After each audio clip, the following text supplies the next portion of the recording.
Here we are with a match between two of our rising stars, Sippa and Segos. They're both currently Bone Rippers in my Discord, which means they played in a new player tournament and won, putting them in the twilight between seasoned veterans who have played for multiple years and brand new players.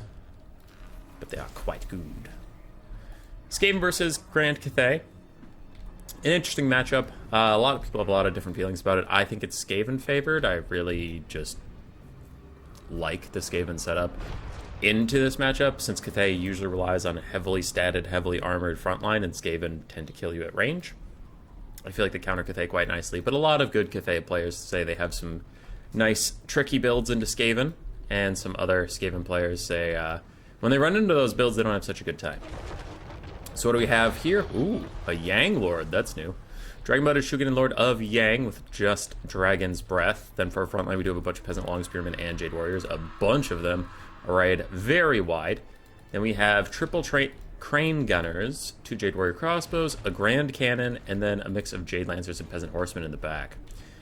As for the Skaven, we have the Avalanche Mortars, 2 Poison Wind Globes, 3 Rat Ogres, 2 Plague Monks mixed in with Skaven Slaves. We do have Ghorritch, which is interesting. Ghorritch is useful in the current meta. He's not a bad character at all, but usually I see him versus factions with a really strong lord or a lot of heavy cavalry that his spin can kill off or he can duel.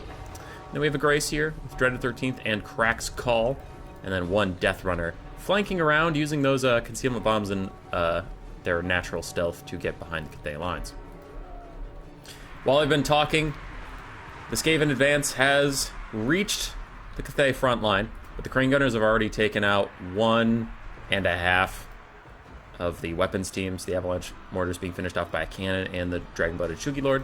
And we are actually just getting a good old-fashioned melee fight in the front, which is why the Skaven are having a bit more troubles getting through their front line. The Rat Ogres, ooh, I like this a lot. Rat Ogres just pile straight past the Jade Warriors, realizing they're never going to win that fight, and seeing that Cathay is relying mostly on very expensive weapons teams. They collapse in with the Death Runner flank, and Rat Ogres just sprinting straight through the front line. Ghorritch 2, everybody is just piling onto these Crane Gunners trying to take them out. The Skaven frontline fight is going rather poorly. The flanking Death Runners did amazingly, and the Rat Ogres are trying to disrupt some stuff, but the Skaven are still quite on the back foot, and I would tend to agree. Dreaded 13th Summon comes out, hits the Jade Warrior Crossman with a little bit of damage, but now you do have Storm Vermin with armor-piercing halberds on those guys, while the Grey Seer is also going to do some disruption back here. I don't know if Ghorritch already spun or not, but if he has his spin, he should use it now, kill a lot of those Jade Warriors, and get out of here. Cannon shatters, Crane Gunners shatter, and the Plague Monks are also trying to stop these Jade Warrior Crossbows, but Jade Lancers and Peasant Horsemen have piled into them, so those Plague Monks will probably have a bad time. Where's the second Plague Monk? Is it already dead? No, it's just up here, chilling. Doing its best against some peasants. Globes are trying to help out Rat Ogres while ignoring the Dragon-blooded Shugi Lord of Yang.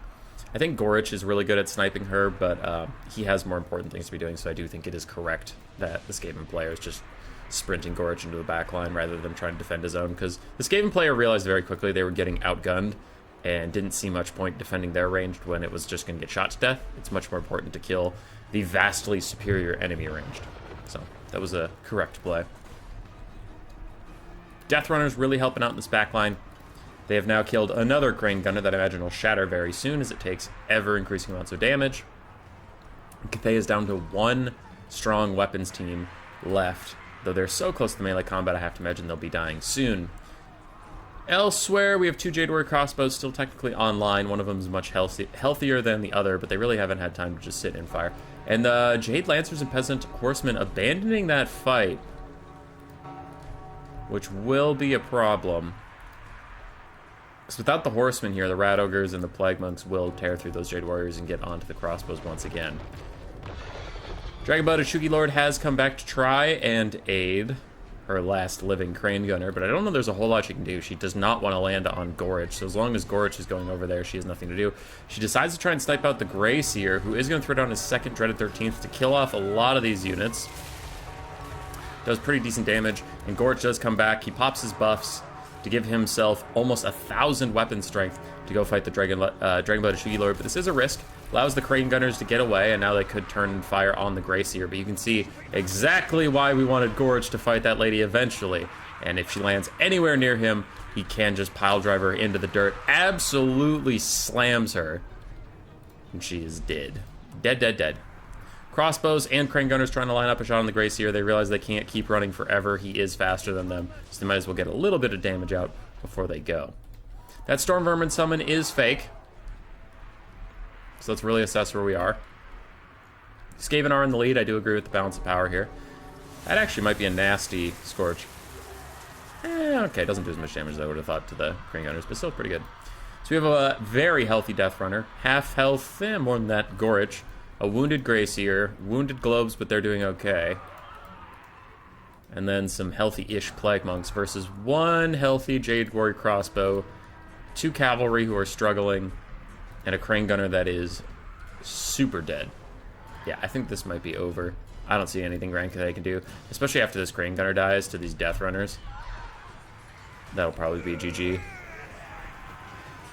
I like the attempt to fire at point-blank range by that Crane Gunner. That was valiant, but doomed.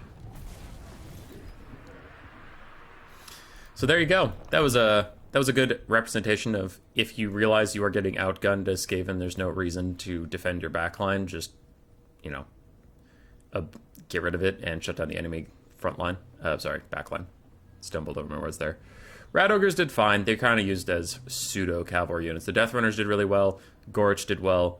And the Gracier, of course, did great. Plague Monks did okay. I enjoy Plague Monks. They're quite good now. I think they're still better tools because Poison Globes are just ridiculous. I mean, if they don't get shot to pieces, right? But normally Poison Globes are really, really good. And Plague Monks, I think if Globes ever get nerfed, these guys will have more time in the sun. Then aside for Segos, his Lord did okay at some disruption. Crane Gunners did well at the start and then got shut down. Cannon actually did really, really well, paying for itself quite handedly. Jade Lancers did fine. Jade Warrior Crossmen struggled a bit to get real damage value out. Jade Warriors just got ignored for the most part. Peasant Horsemen did fine too. Very good game. Roar! Subscribe, yes, yes.